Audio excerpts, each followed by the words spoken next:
네, 선생님 지금 이제 우리가 135마디 정도까지 왔는데 제 생각에는 왠지 한양대 2차 시험에서 이거를 완주해서 처음부터 끝까지는 듣기가 어려울 것 같아요. 한 24명 정도를 들어야 되는데 그래서 이제 최악의 경우 여기서 커트를 하고 갑자기 또 뒤에 이 발라드 4번 같은 경우에는 코다 부분을 듣지 않을 수가 없잖아요. 그렇죠.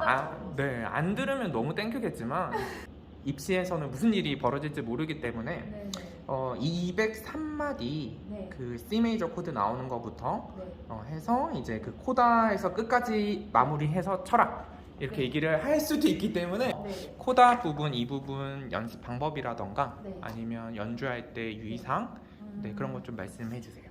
네, 일단 코다 부분에서 제 생각에 211 마디부터가 가장 어려운 부분인데요. 211에서는 학생들이 오로지 오른손의 코드를 틀리지 않기 위해서만 그 테크닉적인 부분만 집중을 하는데 이 포르테 안에서도 이제 크레센도와 디크레센도가 있고 멜로디가 있어요. 이 코다 안에서도요. 그래서 멜로디는 제 생각에 오른손을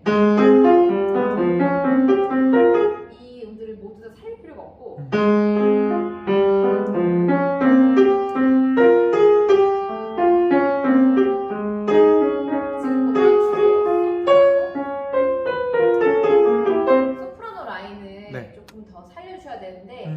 그러니까 이 안에서도 중요한 포인트가 되는 소리만 들려주시고 알토는 될 수 있으면 줄여주시는 연습을 하면 좋아요. 그래서 멜로디 라인만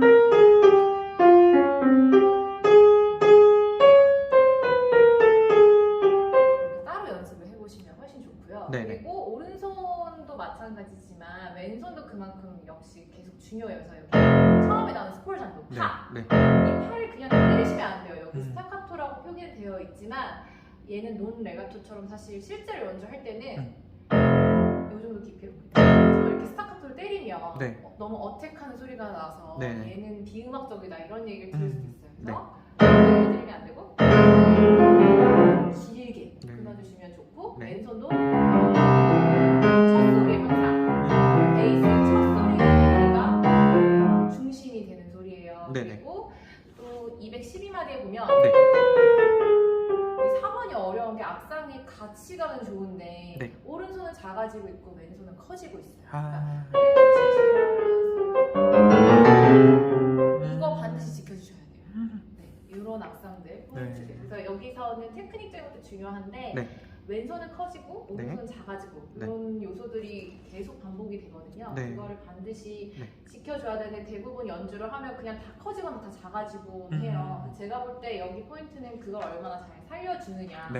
대부분 유명한 피아니스트들의 연주를 들으면 이런 것들을 디테일하게 잘 살리더라고요.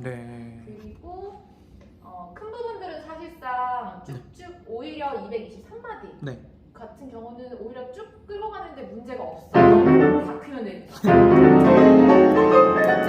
때는 별 문제가 없는데 제가 생각했을 때는 이제 막 흥분이 돼요. 여기서는 제가 봤을 때 코다는 아까 굳이 이제 스토리를 제가 가짜로 만들어 본다면 앞에서는 굉장히 막 멀리서 뭐 달콤한 꿈을 꿨고 테마 부분에서는 슬프지만 아름답게 좀 그렇게 쳐야 되고 또 중간에 반주적으로 종교적인 그런 느낌을 쳐드리면 여기는 뭔가 대반전이 있는 거예요. 이 코다는 그냥 어렵다 이렇게만 생각하시면 안 되고 감정도 중요한데 그러니까 아까 사랑하는 연인이랑 어쩔 수 없이 헤어졌다고 했잖아요. 난 그렇게 알고 있었는데 그냥 제가 스토리를 만들자면 알고 보니 그게 아닌 거예요. 걔도 마음에 변심을 했던 거예요.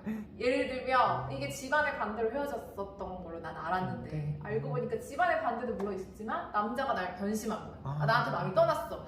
그 사실을 알게 되고 굳이 스토리를 내자면 그래서 내가 배신당한 걸 뒤늦게 안 거예요. 난 이렇게 막 정말 힘들어서 종교에도 의지하고 제 마음을 평안하게 해주세요. 기도도 했는데 나중에 알고 보니 이 남자 나 버리고 새로 결혼한대.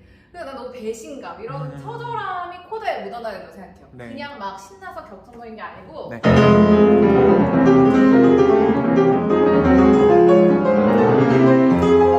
정말 이 분노와 막 이런 화, 억눌 이런 한이 맺혀있는 감정이 많이 넣어야 되고 그렇게 쭉 진행이 되다가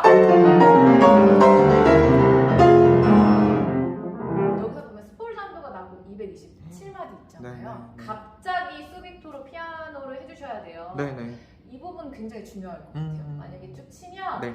이게 굉장히 컨트롤하기가 제가 연주를 했을 때도 힘들었거든요. 네. 바로 여기 아. 악보에는 펠마타나 뭐 리탈란도 기호가 없어요. 네. 그렇지만 실제 연주할 땐 조금 시간을 가져주시고 음. 페달도 반드시 왼손에 라에서 띄워주세요. 네.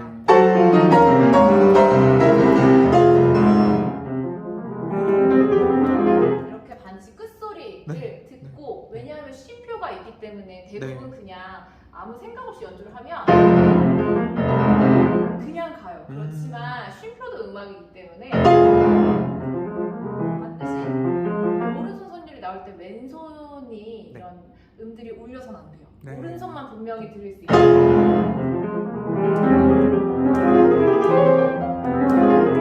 여기에 그 16분표는 여기선 얼마든지 테크닉적으로 뽐내셔도 좋아요. 아. 그렇지만 터치가 네. 앞에 여기까지 제가 쇼팽의 폴트는 굉장히 찐득하고 느끼하게 치시라고 말씀드렸는데 네. 여긴 바로 피아노기 때문에 피아노 치실 때는 테크닉이 좋으신 분들은 별 문제가 없지만 저는 건반의 깊이나 이런 팔 쓰는 것도 굉장히 중요하다고 생각하거든요. 네. 그래서 피아노 부분을 할 때는 조금 건반을 3분의 1만 눌러주세요. 네. 손을 세우셔서 네. 여기 뭔가 이렇게 벌이 이렇게 웅성웅성웅성 뭐라고 이렇게 하는 듯한 느낌처럼 네. 그러니까 감정의 소용돌이를 치는 거예요. 여기서는 네. 이렇게 막 분노해서 내가 이거를 찾아가서 따질까 말까 막 하다가 아니야 이제 와서 지났는데 굳이 스토리를 말하자면 네. 무슨 소용이 있냐 네. 이렇게 굉장히 내적 갈등이 많은 거예요. 그래서 네. 머릿속에 복잡한 느낌. 네.